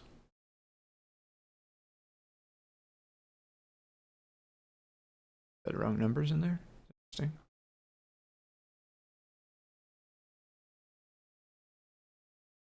Oh no, okay, yeah. Say it's in the comments only, but no, it is. Go to. Or no, ICM 20X. I don't think I have one of those. Probably will want to get that one tested on hardware. Type annotations. I already replied to. Doc imports.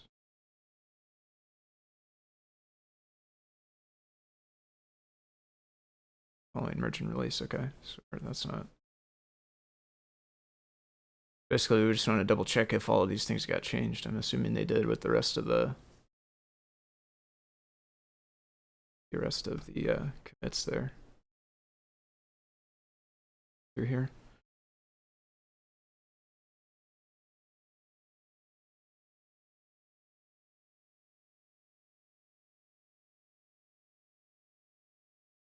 Okay. Yeah, the order here I don't think matters too much. I mean, this one has to be first. I shouldn't say the order doesn't matter too much. This one has to be first. The try block versus the rest of the imports doesn't matter. It moves from down here to up.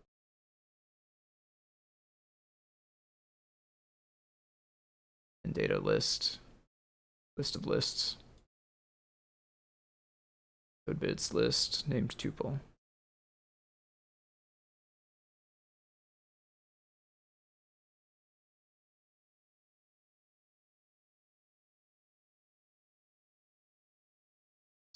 Int. And lists. List returns a tuple. Result. Code bits. Oh, result.code, result. What? Recursive? It's recursive. Decode bits, takes pulses, and returns a tuple.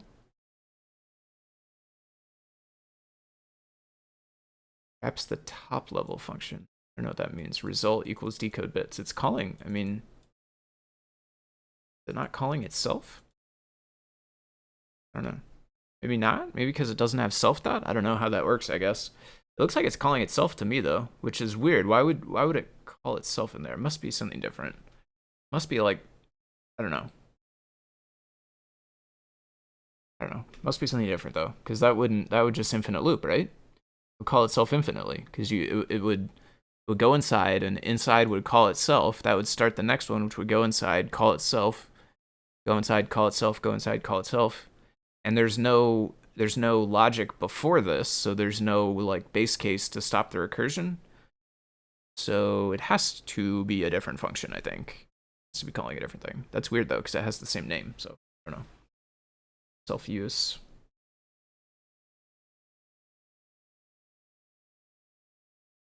List, int. This one I think would be float.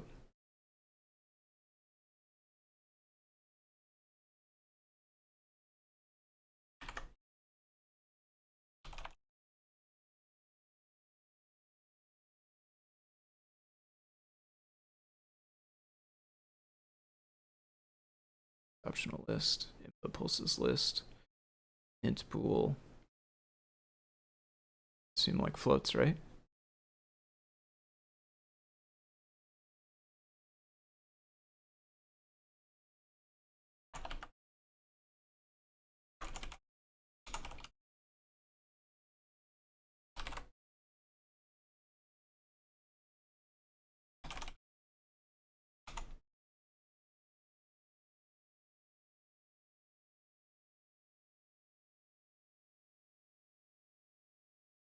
Int 1, int 0, int trail, int star. See, there's one where we have star but didn't put any, which I think is fine. Debug false. Debug could be typed as Boolean though.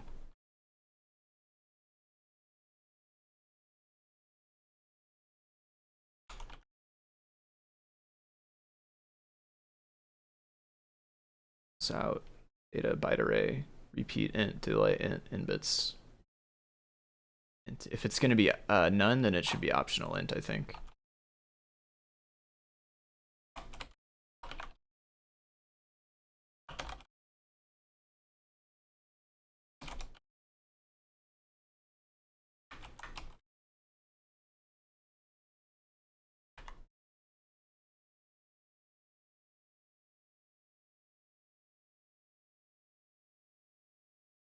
Okay, so we had a couple of more.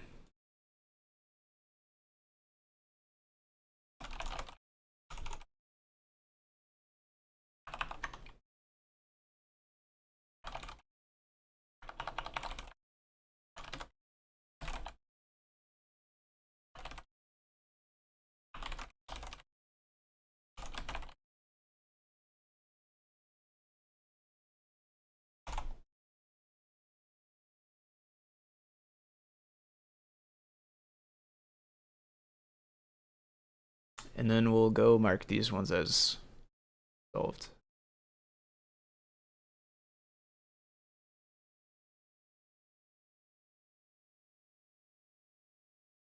I guess debug was one of the ones we did.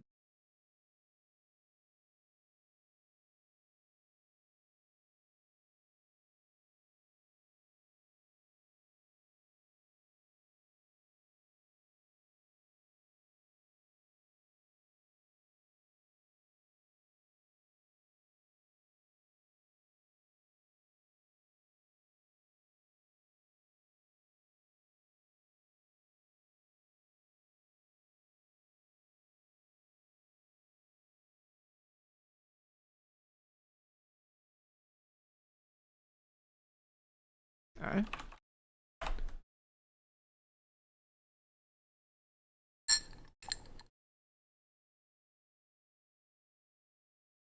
Matrix keypad. That's done. Oh, it needs pre-commit or something. Pity we did. Oh, right, we saw this earlier. I'm in favor of that. Honestly, that could be done to a lot of libraries, honestly. There's going to be a lot of libraries that currently use secrets pi. Or examples, honestly. I mean, a lot of it's going to be example code more so even than library code. But nice to get it all changed over to settings toml. Monster mask, I think I merged this. Yeah.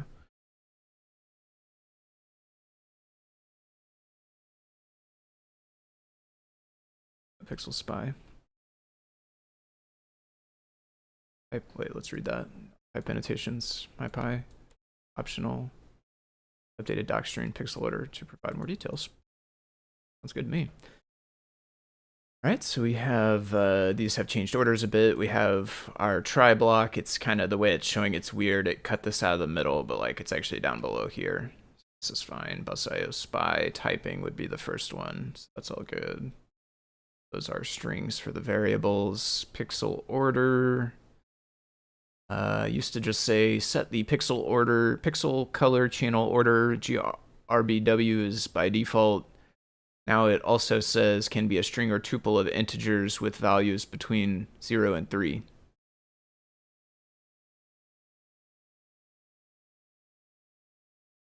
Huh.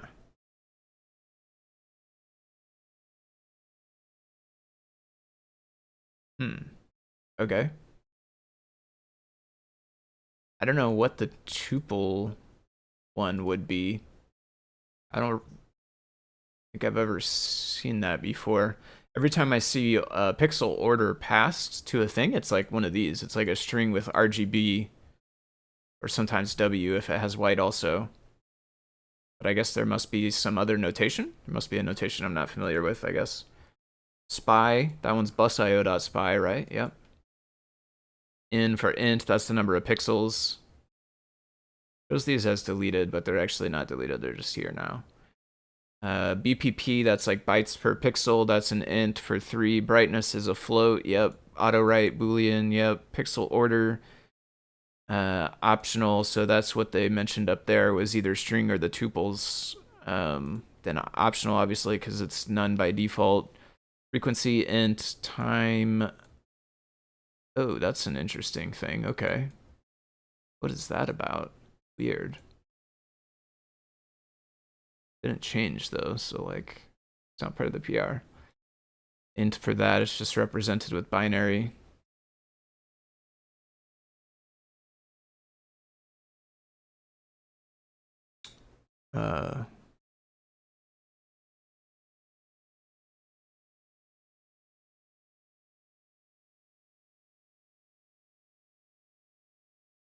Okay, they're passing it by name now. It used to not be passed by name, but now it is. Okay. dinit returns none. Represent returns strings. One string, not strings. N returns an int. The number of neopixels in the chain. Yep. I don't know why that's not length or something. N feels very non-descriptive, but that's all right. Transmit, buffer, byte array. wonder if that's supposed to be readable buffer, writable buffer. Honestly, I'm not super good at knowing if those are the right thing to use or not. Returns none and transmortify. Wow, turn every bit into a special byte pattern. Pretty much the same.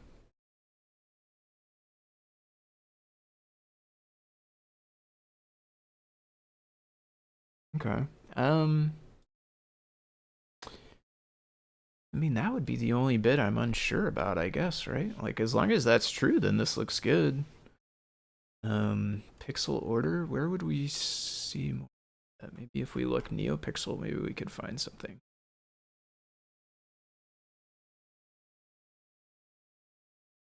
Oh, there's low level. That's not what we want.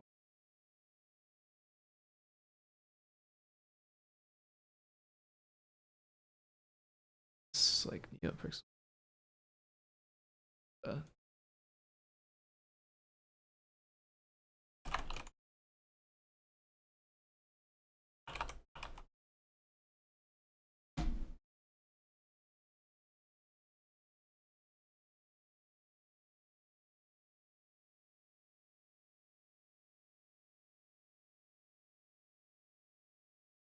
Pixel order, a string here.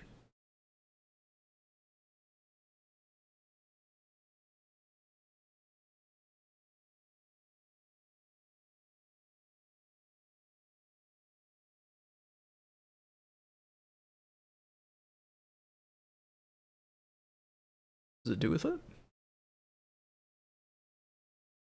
This one clone.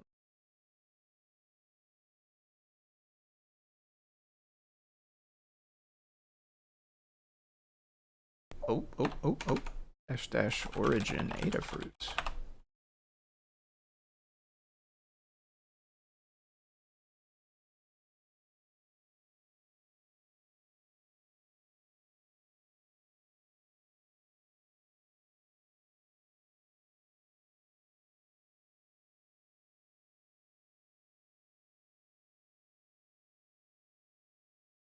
Alright, what is going to be happening with this thing once it gets passed in? So this is, if not pixel order, then pixel order equals GRB if BPP equals 3, else GRBW. Else, if we did get past pixel order, then we say BPP equals length of pixel order. So if that's a string, it's going to be the length of the string. If it is a tuple, that's going to be the length of the tuple. If is instance pixel order tuple ordered list equals RGBW order for order in pixel order. So yeah, we're looping over the things that are inside the tuple pixel order. For each of those things that are inside of there, we are pulling out the index. We're pulling out the character at the index of the string RGBW, and we are packing that up into a list. So we're going to end up with a list of numbers 0, 1, and 2 based on the order of that string, as well as the order of the things that came in inside of this. And then at the very end, it just gets joined together as a list. So it, oh, no, excuse me, order would be numbers, then we would be accessing indexes inside that string. So that was wrong what I said before. These would actually end up being individual characters, not numbers. Something like this, right? Because order is a number that came out of this tuple, and then we accessed the item at that index of order. And because the thing we're accessing it in is a string, then that means the thing at that index will be a character. Or in Python, a string. It only has length of 1, because I don't think there's a different thing for character. So the code, yeah, the code definitely thinks it can be the tuple of numbers. So, okay. I don't know what you would do, I guess, for W in that case.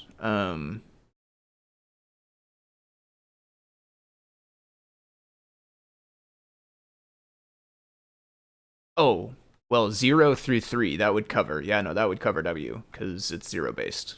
0, 1, 2, 3. That gives us 4 total. And there's 4. Yeah. Okay. Yeah, that seems good. Seems correct. I've never seen that code. I've never seen code that do that before, but based on the code that is here, that definitely looks right to me.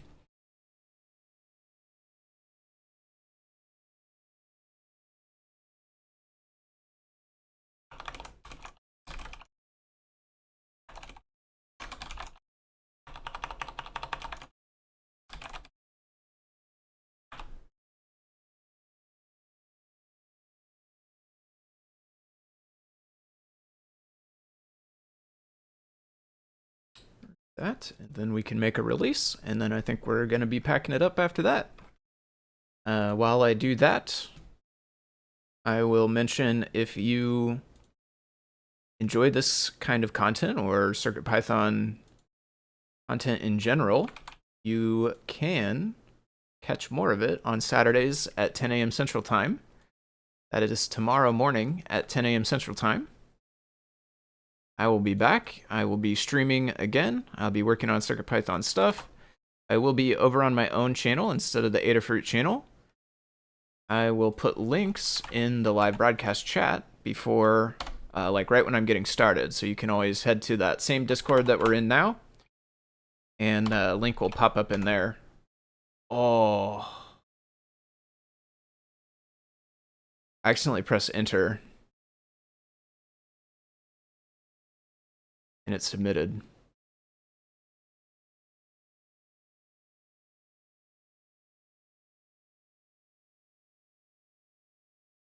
I don't think I should change it.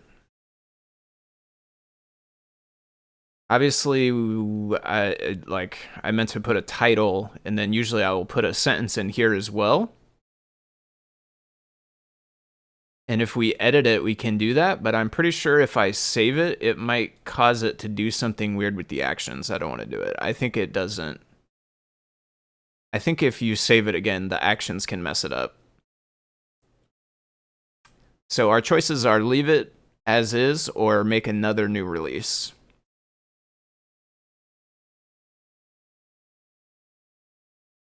Neither of which are great, but I think I'm going to go with leave it.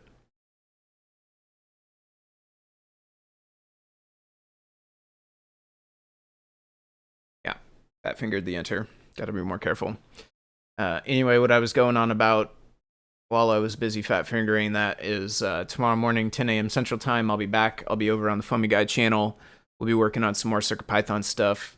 Probably we'll be doing some more PR reviews tomorrow, because as you have seen, there are lots of PRs in. We made it through some of them tonight, but there's obviously still a pretty good sized list. Many of them newer from PyCon sprinters, some of them, however, not. Like a couple that are in the list that I'm excited about, that are ready for retrying, are the Ethernet ones.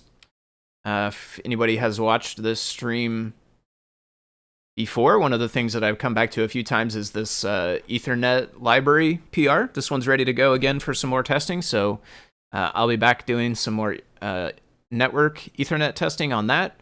There's also really cool stuff that I'm excited about happening in HTTP server, which is not in this list because that is even brand newer. HTTP server, this library here. Very excited about this. Michael Pocusa has been working on this one for a little while now. They have released like basically a big update to HTTP server with lots of additional functionality and enhancements and things like this. So this looks really cool. I'm excited to try this one out as well. That's kind of a sneak peek of a couple of the things we might look into tomorrow, but you can rest assured whatever it is, it will definitely be CircuitPython, and it will definitely be right here on the old YouTube and Twitch while we are streaming from today. How's it going, Michael? Thank you for working on this, by the way. I didn't realize you were here. I'm super excited about this. Big, massive hug reports to you. Thank you so much for working on this. If you are interested and you're around in the morning tomorrow at 10 a.m., I will take a closer look at this if you're interested in following along.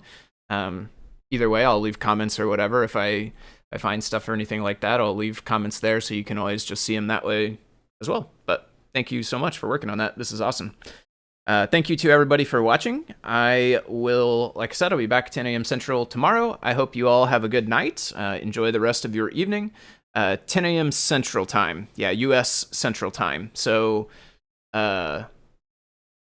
I'll give you the from now. So it is about 16 hours from now. So whatever time zone you're in 16 hours, that's when I'll be back. That'll be 10 a.m. Central U.S. time. But it is about 16 hours from now. So thanks again, everybody, for watching, and I will see you all later. Thanks.